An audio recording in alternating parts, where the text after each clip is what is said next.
Que están en Romanos capítulo 1. Vamos a comenzar este libro maravilloso. El libro de Romanos es considerado por muchos como el monte Everest.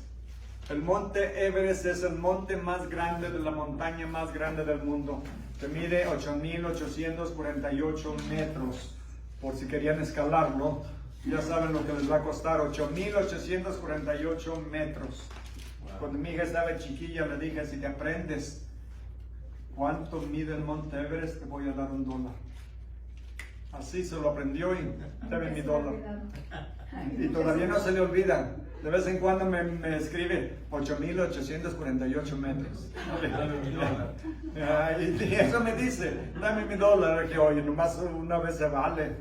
Pero el libro de Romanos ha transformado el mundo cristiano. El libro de Romanos es lo que le llaman la obra máxima, suprema de todas las cartas que escribió Pablo. Es considerada como la número 1 de todas las cartas. Si es que no escribió también Hebreos, serían 14 cartas que escribió. La primera carta que escribió fue la de a los Gálatas. A los Gálatas. Después escribió primera y segunda de Corintios, y luego Colosenses, primera y segunda de Tesalonicenses, primera y segunda de Timoteo, Tito, Filemón y probablemente Hebreos. Pero la carta número 6 es la carta de Romanos, fue la que escribió. Y es que él quería ir a Roma, él siempre quiso ir a Roma. Él no fundó la iglesia en Roma. Probablemente en este tiempo en que él estaba empezando a predicar el evangelio, el emperador Adrián expulsó a todos los judíos de la ciudad de Roma y a los pocos cristianos que empezaban en ese tiempo. Y entonces ellos fueron llevando el evangelio donde quiera que iban. Y es lo que tiene lo maravilloso de que el cuerpo de Cristo, a donde quiera que uno vaya, hay que llevar el evangelio. A donde quiera que el Señor nos abra la puerta, hay que hablarles de Cristo. Porque el evangelio, que dice, tiene poder para salvación a todo aquel que cree, al judío primeramente y también al griego. El evangelio es algo lo más grandioso que Dios nos ha dado, aparte de su Hijo. El evangelio, déjenme decirles, es el que transforma las vidas y ha transformado países enteros y continentes. Cuando el evangelio llegó a Europa, empezó ahí, llegó Pablo a Roma. Él lo predicó en toda la Asia Menor. Pablo vino predicando. Él nació en Cilicia, de Tarso, y él predicó el evangelio por todo Asia Menor. Su sueño era ir a Roma. Él siempre predicaba, trataba de fundar iglesias en todas las ciudades, las más grandes, las principales, porque de ahí se extendía. Dios les había dicho, el Señor Jesús le había dicho a sus discípulos: vayan y prediquen el evangelio, comenzando ¿dónde? En Jerusalén, en Judea, en Samaria y hasta los rincones de la tierra, hasta el fin del mundo. La iglesia se quedó muy tranquila en Jerusalén, estaban todos reunidos. ¿Cuántos recuerdan cuándo nació la iglesia? El día de Pentecostés. En el libro de los Hechos, capítulo 2, Pedro predicó un mensaje y eso fue después, vino el Espíritu Santo, los llenó a todos los que estaban en el aposento alto. Todos comenzaron a hablar en lenguas, en idiomas de otros países. Creo son 16 a 20 diferentes países representados. Todos oían oír el evangelio en su propio idioma. Pedro estaría predicando en arameo, que era el lenguaje común. El griego era el de Roma, de todo el imperio. Los judíos hablaban arameo, pero el hebreo lo hablaban solo los que estaban realmente muy educados o estaban los sacerdotes, el Sanedrín y todos ellos. Él predicó el evangelio en su idioma y todos lo oían en su propio idioma. Obra de Dios, predicó el evangelio y miles vinieron a la salvación.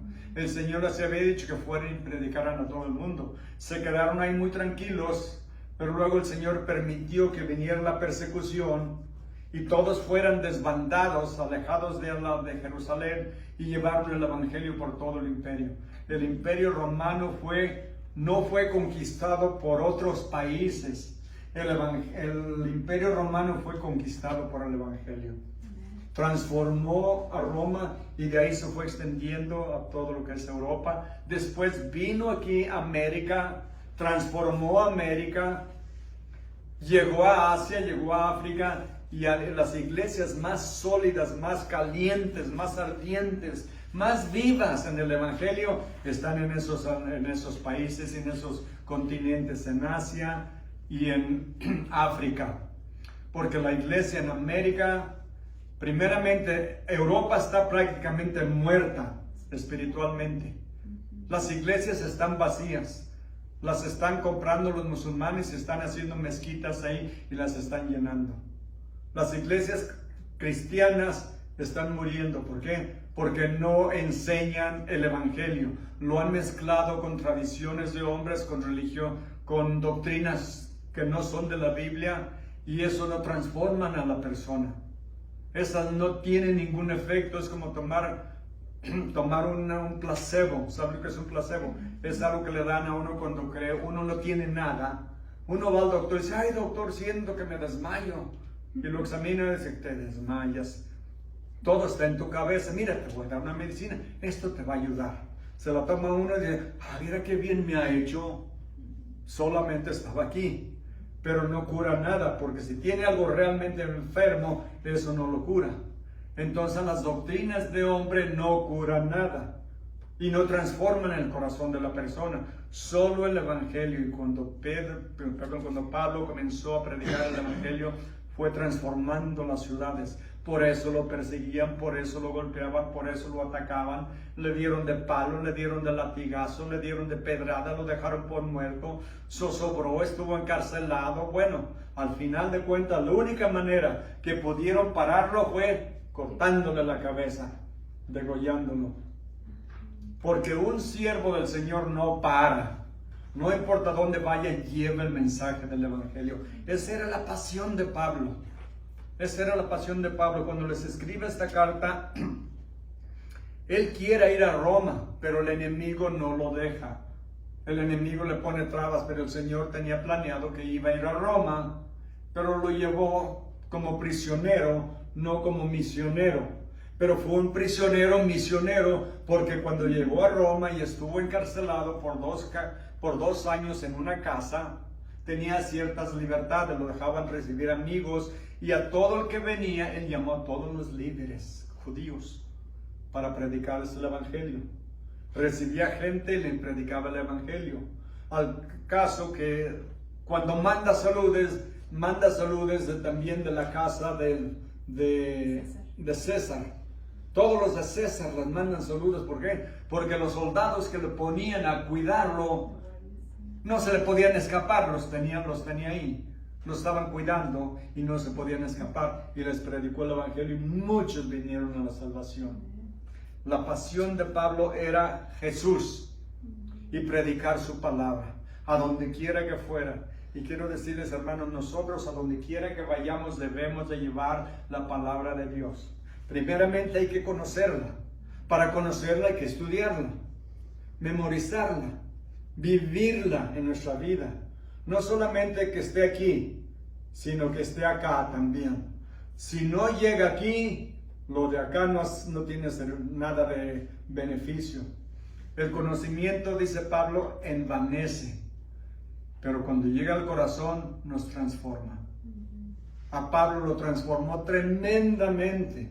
Pablo, ayer celebramos, ¿verdad?, los 20 años del 9/11, ¿verdad?, cuando destruyeron las Torres Gemelas en Nueva York, donde miles de personas murieron, atacadas, destruidas por los terroristas.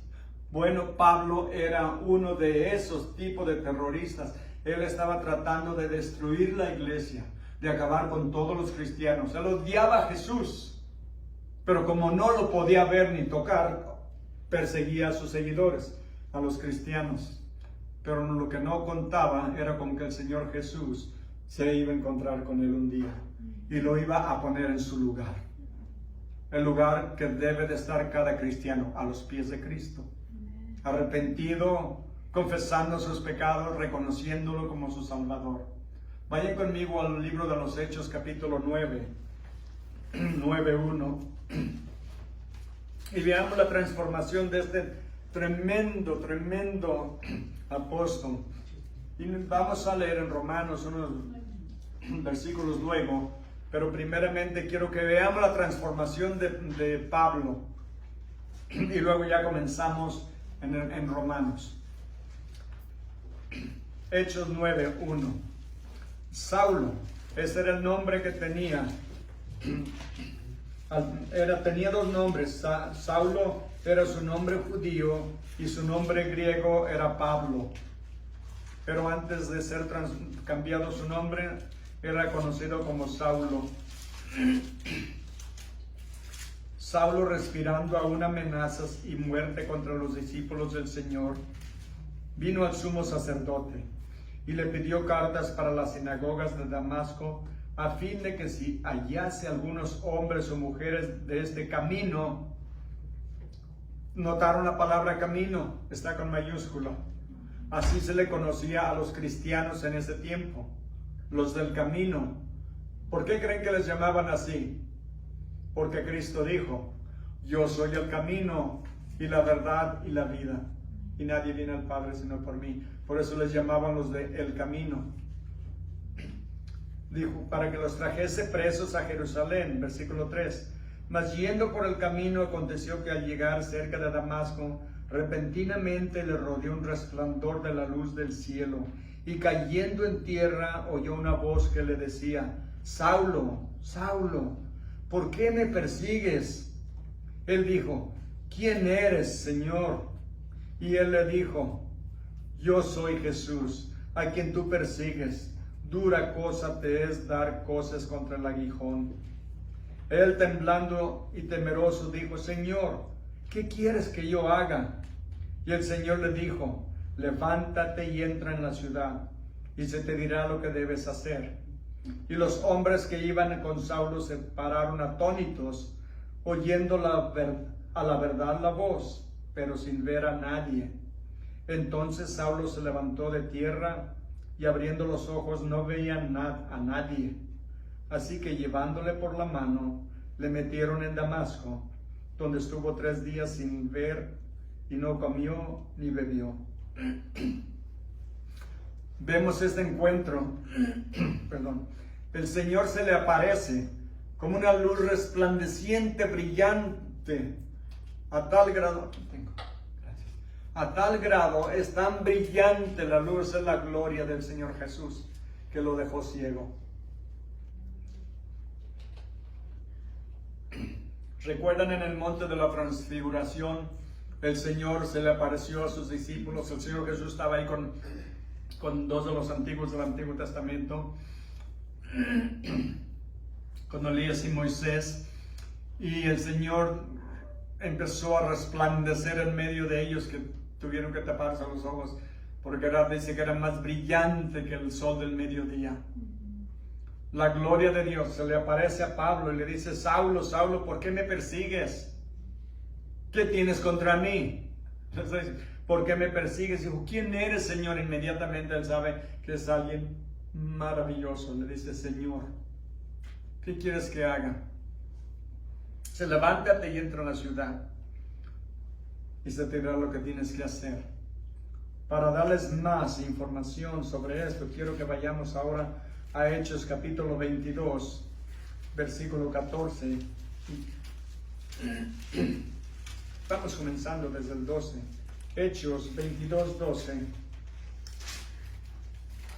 Porque nos da mejor, entendemos mejor la historia. Dice: entonces uno llamado Ananías, varón piadoso según la ley, que tenía buen testimonio de todos los judíos que allí moraban, vino a mí y acercándose me dijo: hermano Saulo, recibe la vista. Y yo en aquella misma hora recobré la vista y lo miré. Y él dijo: el Dios de nuestros padres te ha escogido para que conozcas tú su voluntad, y veas al justo, que es Jesús, y oigas la voz de su boca, para que seas testigo suyo a todos los hombres de lo que has visto y oído. Ahora pues, ¿por qué te detienes? Levántate y bautízate, y lava tus pecados invocando su nombre. ¿Ven? Levántate y bautízate. Por eso todos nos bautizamos y por eso vamos a tener bautizos, porque obedecemos la palabra de Dios que dice que uno debe, después de creer, hay que bautizarse para identificarse ante el mundo, que ahora somos seguidores de Jesús. Ahora vayamos al capítulo 26, versículo 15.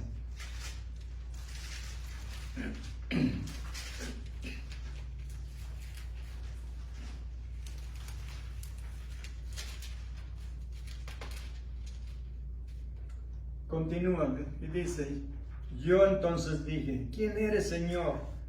Y el Señor dijo, yo soy Jesús a quien tú persigues. Pero levántate y ponte sobre tus pies, porque para esto te he aparecido a ti, para ponerte por ministro y testigo de las cosas que has visto y de aquellas en que me apareceré a ti, librándote de tu pueblo y de los gentiles, a quienes ahora te envío, para que abras sus ojos y para que se conviertan de las tinieblas a la luz y de la potestad de Satanás a Dios, para que reciban por la fe que es en mí perdón de pecados y herencia entre los santificados. Ven, ahora sí comprendemos más todo lo que pasó con Pablo, todo lo que le dijo el Señor, lo que le dijo a Ananías, lo que sucedió y cómo lo llamó el Señor a llevar el evangelio a los gentiles. Es increíble cómo Dios funciona. Escoge a la persona menos indicada para hacer una obra maravillosa. Pablo era un hombre increíblemente educado, era fariseo, educado a los pies de Gamaliel, el mejor rabino en toda la historia de Israel. Sin embargo, lo manda a predicar a los gentiles.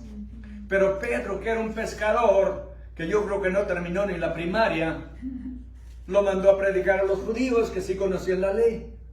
Pero ¿por qué? Para que nadie se ensoberbezca o se enorgullezca, porque así toda la gloria es de Dios. Amén. Toda la gloria es de Dios. Ahora sí vayamos a Romanos capítulo 1. Comenzando, este libro maravilloso, y le quiero decirles de antemano, vamos a ir lentamente leyendo y estudiando, escudriñando este libro, porque es maravilloso. Una pregunta: ¿cuántos han ido a la playa? Levanten la mano. ¿Cuántos han ido a la playa alguna vez en su vida? Todos, ¿verdad? Cuando van caminando por la playa, ¿qué van buscando? Conchitas, ¿verdad? ¿No buscan perlas? Sí, también. ¿También? ¿Cuántas han hallado? Ni una, ¿verdad? ¿Sabe por qué? Porque las perlas están en el fondo, en el mar. Hay que bucear, hay que entrar y buscarlas para encontrarlas.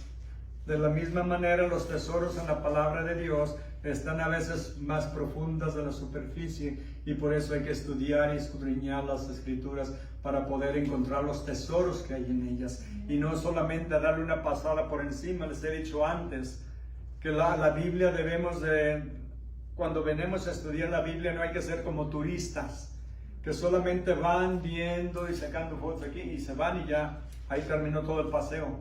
Seamos investigadores, seamos arqueólogos, seamos esos que van y escudriñan y ven todo, estudian las rocas, estudian los árboles, estudian las plantas, el clima, todo, escarban, bueno, estudian a fondo para conocer una cultura, ¿verdad?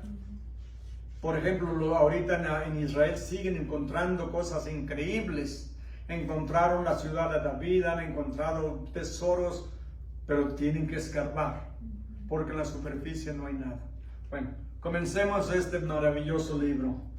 Capítulo 1. Pablo, siervo de Jesucristo, llamado a ser apóstol, apartado para el evangelio de Dios, que él había prometido antes por sus profetas en las santas escrituras, acerca de su Hijo, nuestro Señor Jesucristo, que era del linaje de David según la carne, que fue declarado Hijo de Dios con poder, según el Espíritu de santidad, por la resurrección de entre los muertos, y por quien recibimos la gracia y el apostolado para la obediencia a la fe en todas las naciones por amor de su nombre, entre las cuales estáis también vosotros, llamados a ser de Jesucristo, a todos los que están en Roma, amados de Dios, llamados a ser santos, gracia y paz a vosotros, de Dios nuestro Señor, de Dios nuestro Padre y del Señor Jesucristo.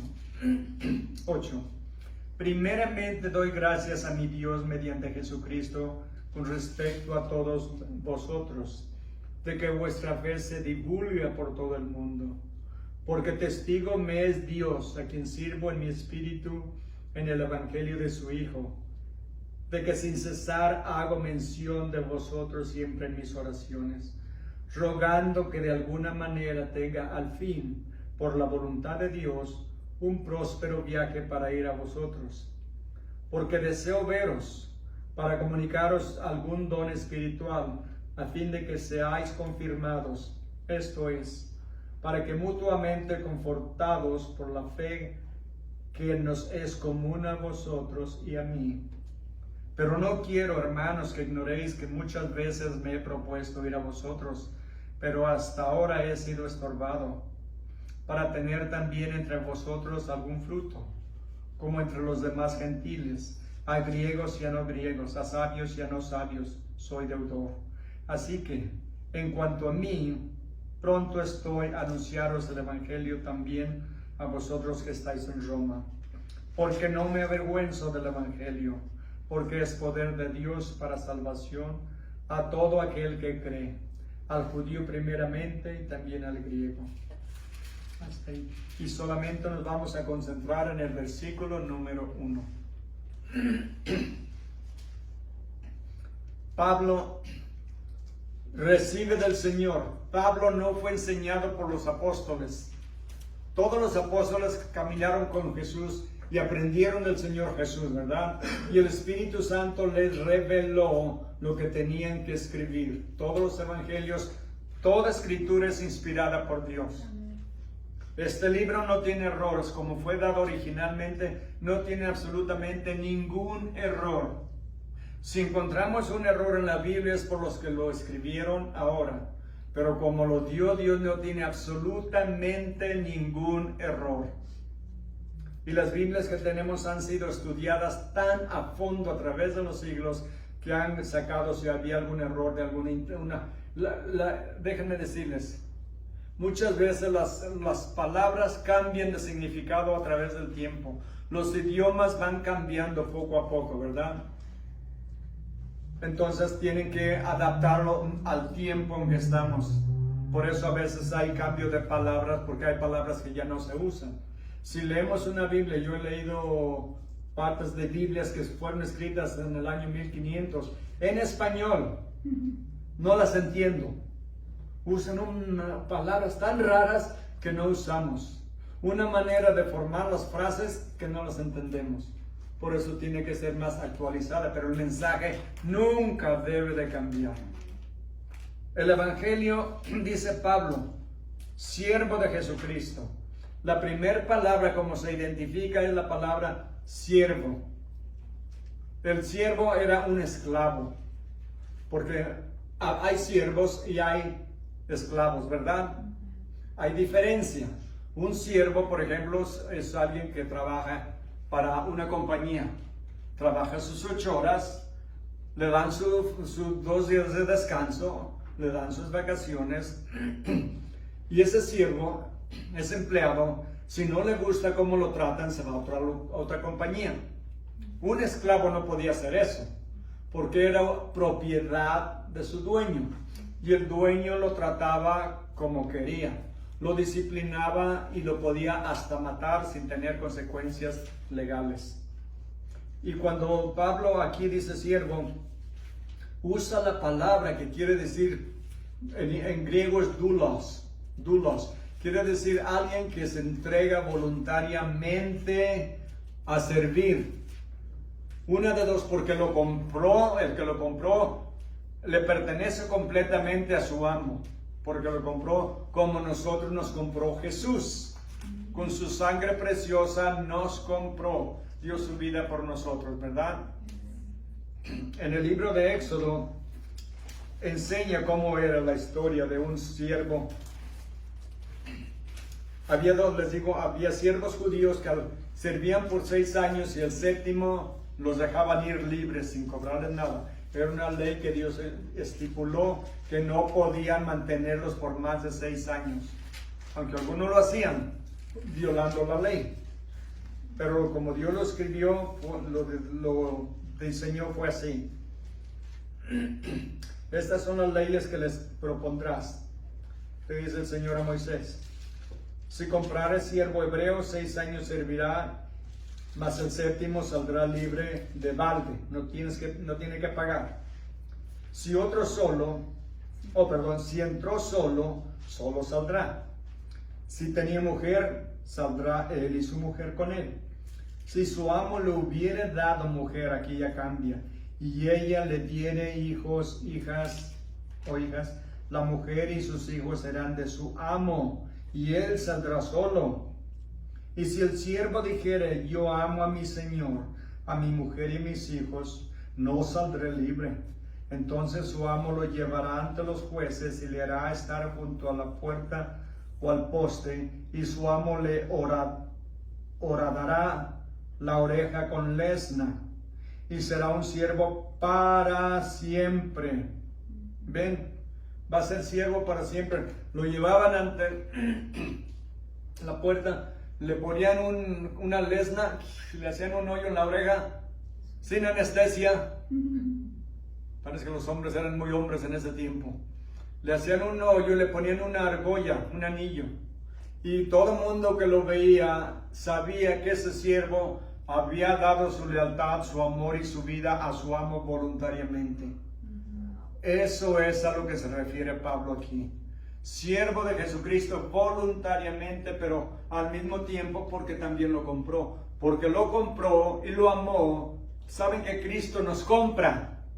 Somos sus siervos, pero luego nos da la libertad en Él. Tenemos más libertad en Cristo que fuera de Cristo. El que cree que vive para sí mismo es siervo ¿de quién? Del diablo. Del diablo. Eso es lo que escribí en la nota. Antes nuestro amo, nuestro emperador, nuestro Señor era el diablo, porque estábamos en pecado, alejados de la ciudadanía y de la gracia y de la gloria de Dios. Pero ahora que hemos sido comprados, pertenecemos a Él, pero en Él tenemos más libertad que nadie. Y la libertad es que ahora lo seguimos porque lo amamos. Le hemos entregado nuestra vida, le hemos entregado nuestra lealtad. Hemos dicho: Señor, tú moriste en la cruz por mí. ¿Qué puedo yo hacer ahora por ti? Como dice Pablo: Señor, ¿qué quieres que haga? Ahora sé quién eres. Si antes le estaba dando de patadas al calcañar, al aguijón, o como le llamamos allá en nuestro rancho, al otate. Al otate, que era un palo largo con algo de metal en la punta, bien filoso, con el que le picaban a los pobres bueyes para que caminaran más rápido.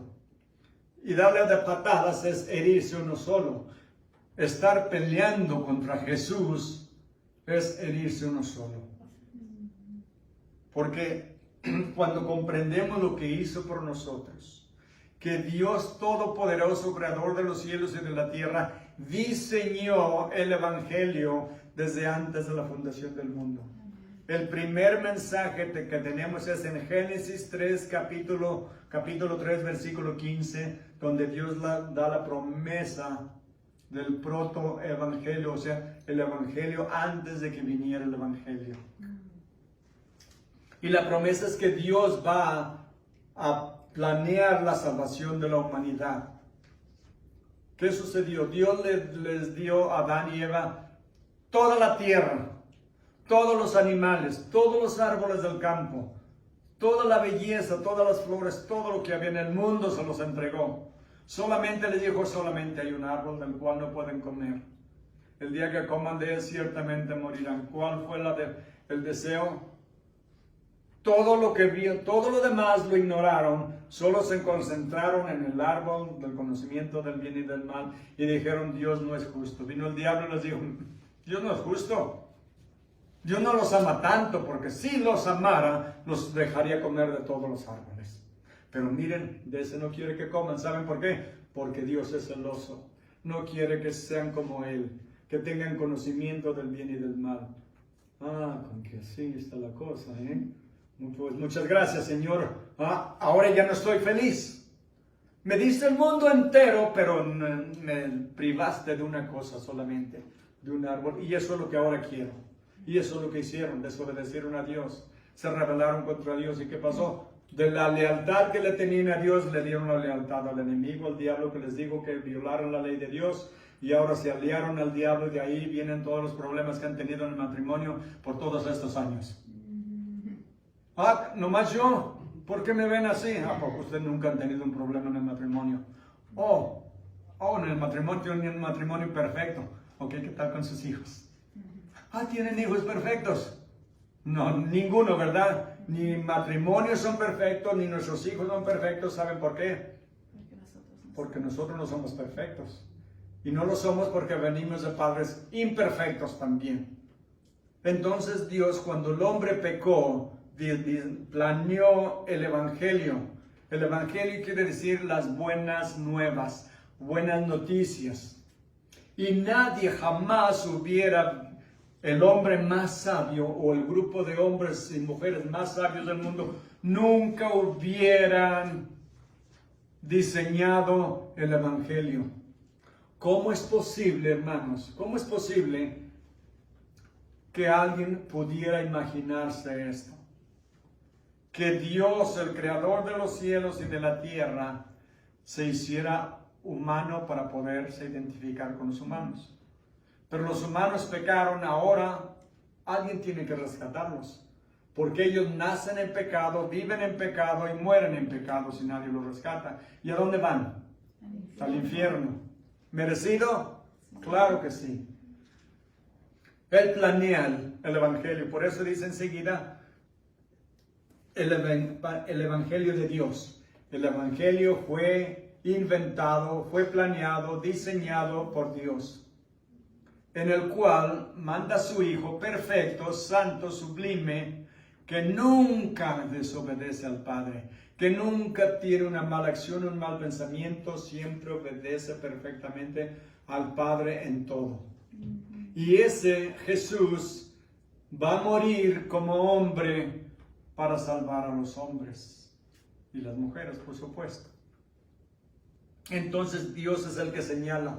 Nadie hubiera pensado que el creador de los cielos y de la tierra, el Dios Todopoderoso, viniera a ser escupido, vilificado, amenazado, golpeado, torturado con látigo, con los látigos, con los latigazos que le dieron los romanos y lo crucificaran en una cruz, muriera, fuera sepultado en una tumba prestada, resucitara el tercer día y ascendiera a los cielos. ¿A quién se le hubiera ocurrido eso? Solamente a Dios. Y Dios no solamente lo planeó, lo llevó a cabo. Lo llevó a cabo. Y por eso, ahora nosotros que conocemos la palabra de Dios, el Evangelio de Dios, y sabemos cuál era el plan de Dios, cuál es el plan de Dios para toda la humanidad. Hemos estudiado la doctrina de que Dios conoce a todos los seres humanos, ¿verdad? La predestinación. Predestinación quiere decir que hemos sido predestinados desde antes de nacer, desde antes de la fundación del mundo, para que fuéramos salvos. ¿Y cómo vinimos a ser salvos? Porque dice, a todo aquel que crea, a todo aquel que venga a mí no lo despreciaré, no lo rechazaré. Dios sabía que un día nosotros, al oír el Evangelio, íbamos a recibirlo y lo íbamos a aceptar. Dios tenía todo perfectamente planeado y por eso ahora nosotros sabemos a dónde vamos. de dónde venimos, quiénes somos y a dónde vamos. Pablo sabía de dónde vino. Él era perseguidor de la iglesia. Era como un terrorista que andaba persiguiendo a los cristianos de lugar a lugar, de ciudad a ciudad, llevándolos, golpeándolos, llevándolos a la cárcel, y no sabemos a cuántos habrán dado su autorización para que murieran, como Esteban. Él dio su voto y autorización para que apedrearan y mataran al primer mártir de la iglesia, a Esteban. No sabemos cuántos más. Dijo que él era un blasfemo. ¿Por qué? Porque estaba blasfemando contra Jesús, contra el mismo Dios. Entonces vemos que Dios tenía un plan perfecto para su vida.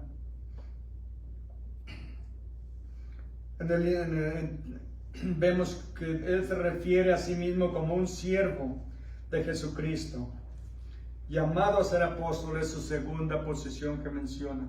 Él fue llamado específicamente por el Señor Jesucristo para que fuera apóstol. Apóstol quiere decir alguien que es enviado, pero para ser apóstol tenían que haber visto al Señor Jesús en vida o resucitado, y el Señor Jesús se le apareció varias veces. Le habló, lo entrenó, Él lo enseñó. Él dijo: yo no recibí nada de los hombres.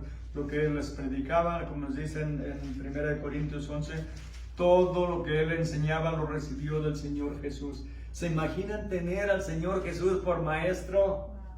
¿No sería maravilloso sentarnos a sus pies con nuestro cuaderno y nuestra pluma y nuestro lápiz, escribiendo todo lo que nos enseña? ¿Se imaginan oír su voz, ver sus ojos, ver sus expresiones? Que esté sentado a un lado de uno y que le diga: mira, para bien las orejas, porque te voy a enseñar. Abre las orejas. Y nos empieza a hablar y empezamos a escribir.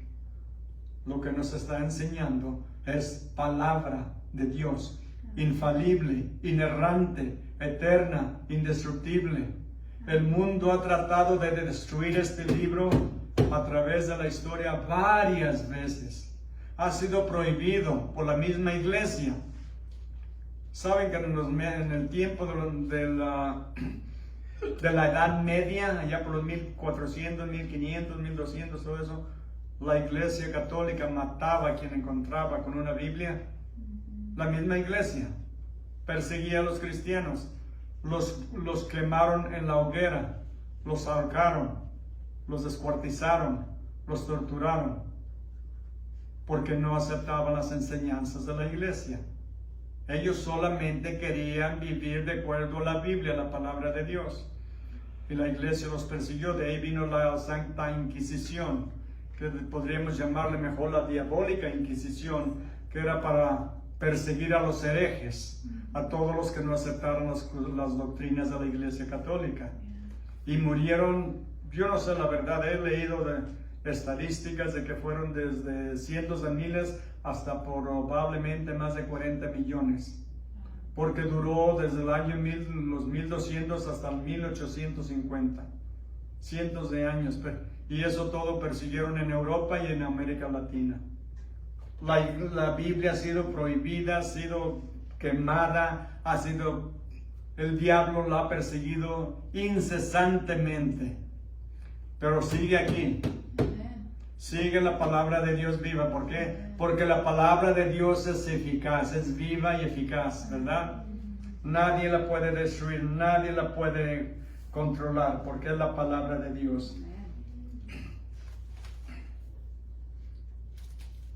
En Hebreos dice: porque la palabra de Dios es viva y eficaz, y más cortante que toda espada de dos filos, y penetra hasta el partir el alma y el espíritu, las coyunturas y los tuétanos, y discierne los pensamientos y las intenciones del corazón. ¿Qué otro libro puede hacer eso? Ninguno. Saben que todo libro escrito por el hombre tiene errores. Y las ciencias que enseñan en la escuela ahora, la ciencia, todo eso cambia constantemente. ¿Por qué? Porque el hombre se equivoca. Lo que ahorita cree que es verdad, alguien viene 5, 20, 50 años después y descubre que estaba equivocado.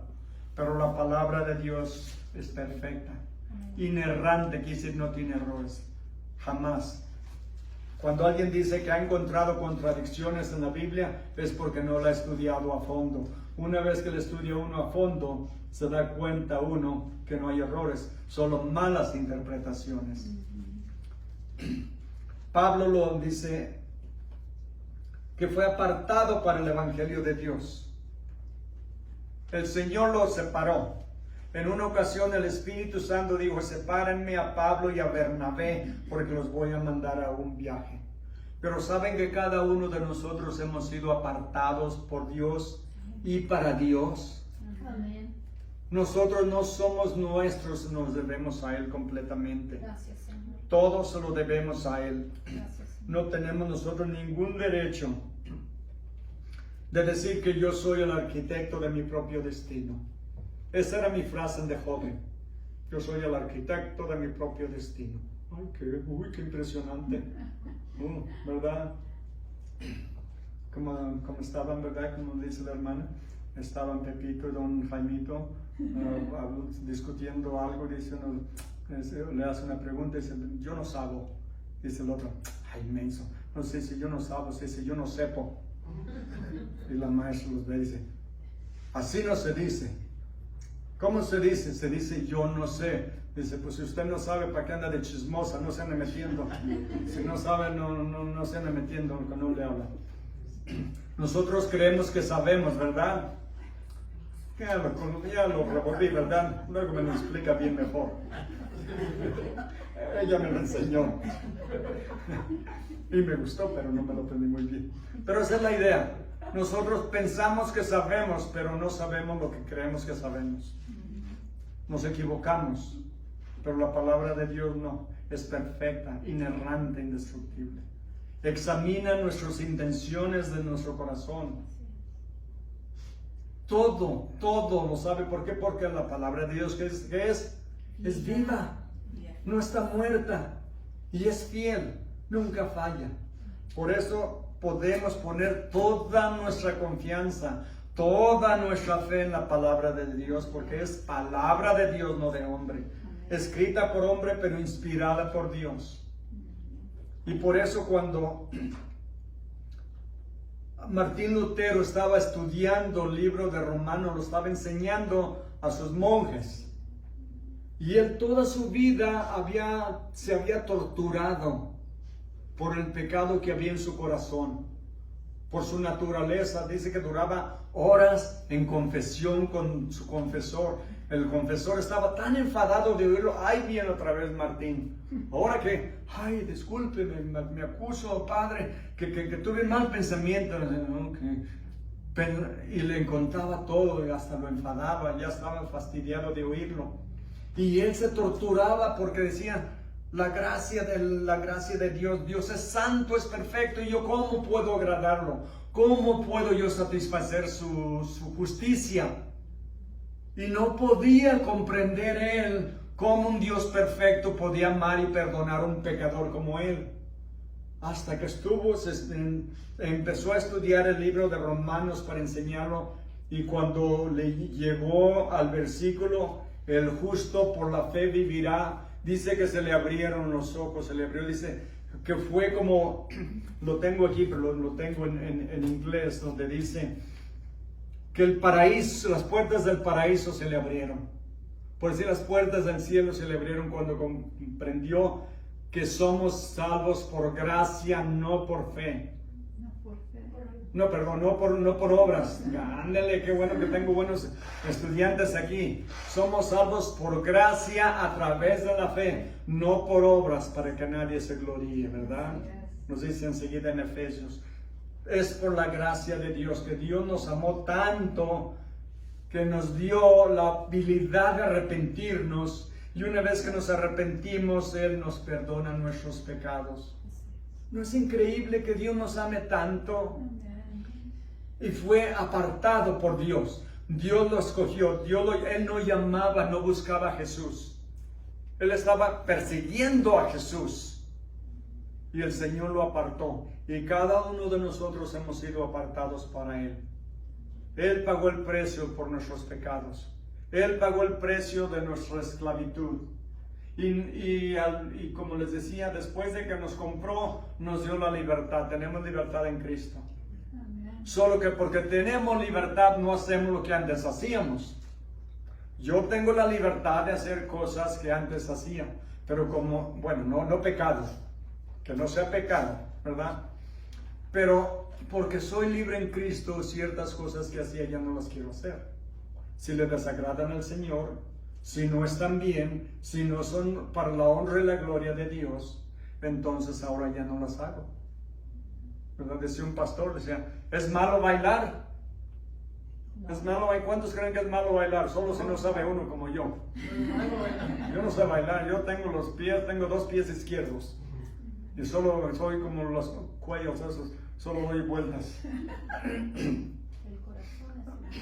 ¿Cómo se llaman los cuellos? Codornices, ¿verdad? O sea, no es pecado bailar. Pero para alguien que es pecado, lo considera pecado, para él es pecado. Pero somos libres. Pero digo, si yo voy ahí y luego hay otras tentaciones aparte de eso, va a haber ahí bebidas, va a haber cosas que yo no debo de estar haciendo.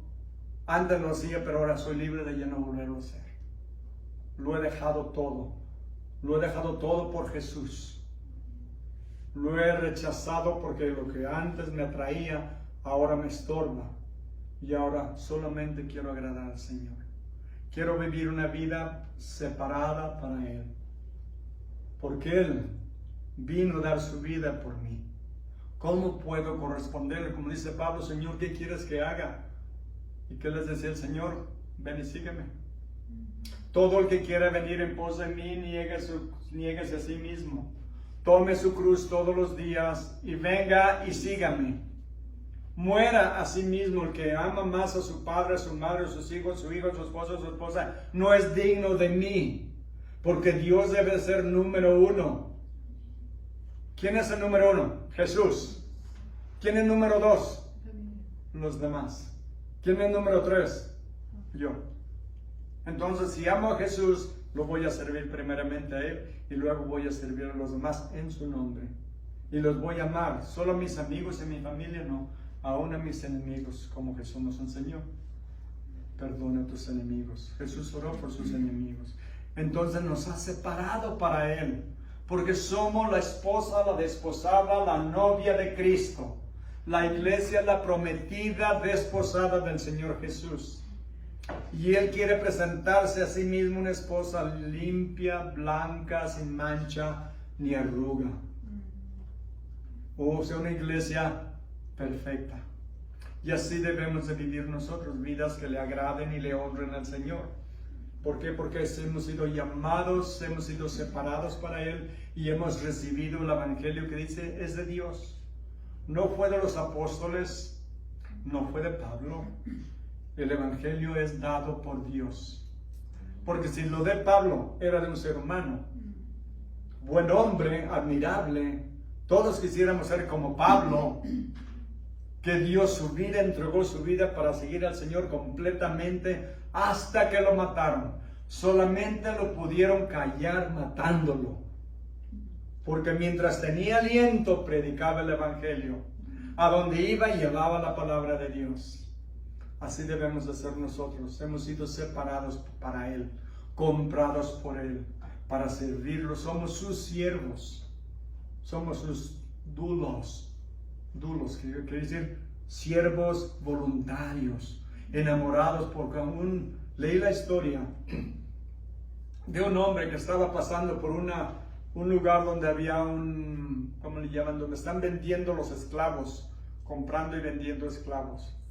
Una tarima, un lugar donde estaban vendiendo esclavos. Y pasa un señor y ve que un hombre está en la subasta, está poniendo, no apuestas, sino dándole lo que ofrece, ¿verdad? Yo ofrezco tanto, y otro ofrecía un poco más, y él ofreció un poco más. Era una muchacha joven, hermosa, que la estaban vendiendo como esclava al mejor postor. Y el Señor conocía al que estaba apostando por ella, un hombre malo, cruel, sangriento.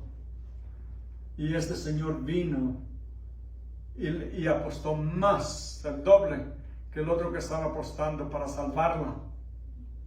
Una vez que la salvó, él se fue, ya pagó lo que le cobraron por ella, y él siguió caminando y la muchacha venía siguiéndolo.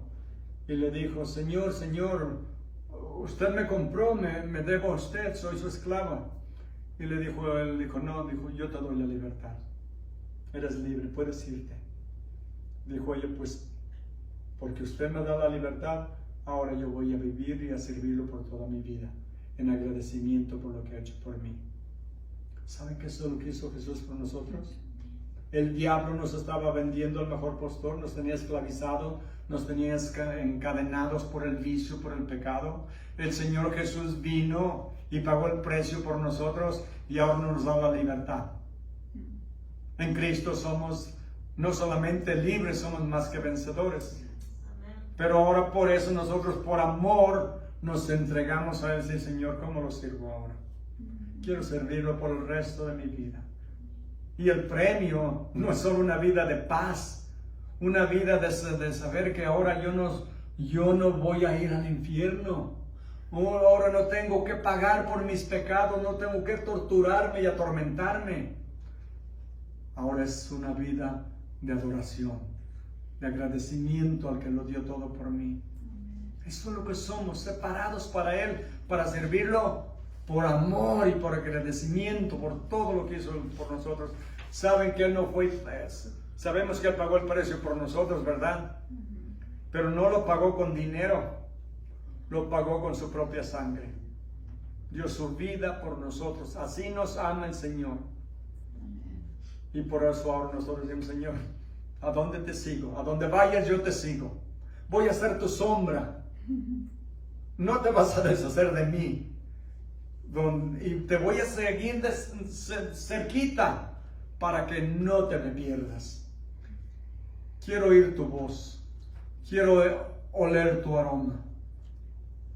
Quiero conocerte. Quiero amarte más. Y lo hacemos, ¿cómo lo hacemos, hermanos?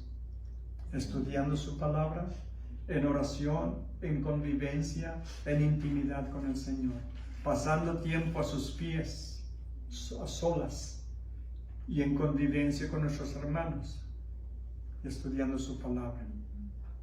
Pablo siguió al Señor Jesús hasta el último día de su vida, y nosotros, nuestro llamado es hacer exactamente lo mismo. Pablo, dice la Biblia, que tenía un aguijón en su carne, ¿verdad? Estaba leyendo ayer y leí algo que nunca había comprendido, o no sé si esa es la verdadera interpretación, pero dice que fue dado miren, lean voy a estar en 2 Corintios 12:7. 2 Corintios 12:7 para entender el mensaje mejor. Dice, y para que la grandeza de las revelaciones no me exaltase desmedidamente, me fue dado un aguijón en mi carne. Pero miren la segunda palabra, un mensajero de Satanás para que me abofetee. Y lo que leí ayer es que un mensajero de Satanás era un demonio que lo persiguió, lo torturó, le hizo la vida imposible. Dice, un mensajero de Satanás que me abofetee para que no me enaltezca en gran manera. Respecto a lo cual 3 veces he rogado al Señor que lo quite de mí.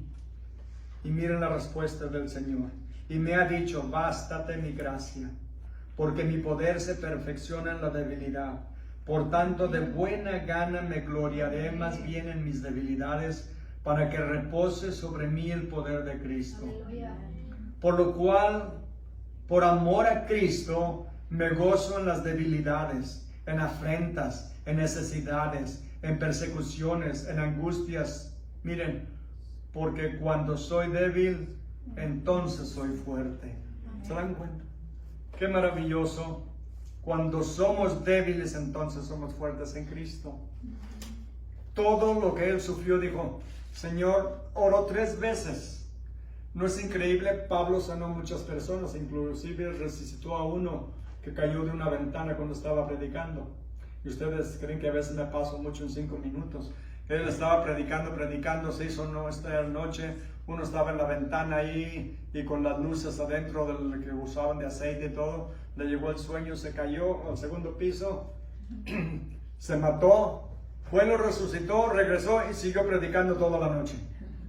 Así es de que agárrense, aguántense, porque tengo para rato. Esto es lo que dice Pablo ahora. Aguanto todo lo que venga, no me importa lo que sufra. De nuevo, ¿cuántos habemos aquí que tenemos ciudadanía en nuestro país natal? O ciudadanía aquí. Pero ¿saben cuál es la más importante de todas? La ciudadanía en el cielo. Pablo tenía ciudadanía judía y ciudadanía romana, y la usó muchas veces. Cuando lo iban a golpear, lo iban a azotar, y dijo: ¿te es lícito golpear a un ciudadano romano sin haber sido juzgado? Y dijeron: ¿eres romano? Sí. Dijo: yo no sabía. Y inmediatamente lo soltaron. Pero para él la ciudadanía romana solo le servía para esta tierra. Pero en Filipenses 3:20 dice: mas nuestra ciudadanía está en los cielos, de donde también esperamos al Salvador, al Señor Jesucristo. Esa es la verdadera ciudadanía. Aquí puede uno vivir en este país hasta ilegalmente, si no lo agarran, ¿verdad? Pero en el cielo solamente los que están legales van a estar ahí. Solo los ciudadanos, y todos los cristianos tenemos ciudadanía en los cielos. Un día ahí nos vamos a encontrar con Pablo, ¿no? ¿Será maravilloso? Sentarnos con Pablo a la hora del lonche y decirle: Pablo, ¿puedo sentarme en tu mesa? Oye, ¿me quieres contar algunas de las historias que viviste? Y se imaginan estar con él. Se les hace increíble, pero vamos a tener esas oportunidades con todos los grandes del Antiguo y Nuevo Testamento. Ya para terminar, con los héroes de la fe. Los héroes de la fe, que hemos leído en el libro de Hebreos. Los héroes de la fe. En 1 de Corintios 6:20 dice: porque habéis sido comprados por precio. Glorificad pues a Dios en vuestro cuerpo y en vuestro espíritu, los cuales son de Dios. ¿Se dan cuenta, hermanos? Habéis sido comprados por precio. De nuevo, con la sangre de Cristo. ¿Qué hacemos ahora? Glorificad pues a Dios en vuestro cuerpo y en vuestro espíritu, los cuales son de Dios. Hermanos, nuestro cuerpo ya no nos pertenece. No debemos usarlo para cosas indebidas. No debemos usar nuestros cuerpos para los vicios, para el pecado, para nada que no sea para honrar y glorificar a Dios. Nuestros espíritus le pertenecen y nuestros cuerpos, dice de nuevo: glorificad pues a Dios en vuestro cuerpo y en vuestro espíritu.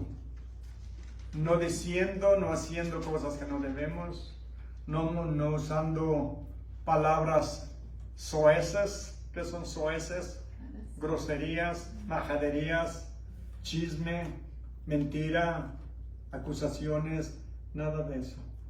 Lo que somos, cuerpo y alma, le pertenecen al Señor, porque fuimos comprados por Él y para Él. Así es de que debemos de servirlo con todo nuestro corazón. Venga lo que venga.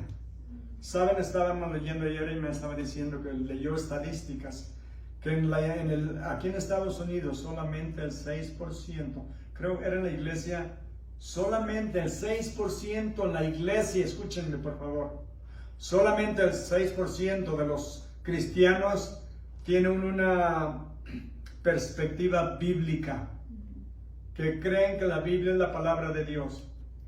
Y de esos, solamente el 4% de los jóvenes creen que la Biblia es la palabra de Dios. Y son de gente que está en la iglesia.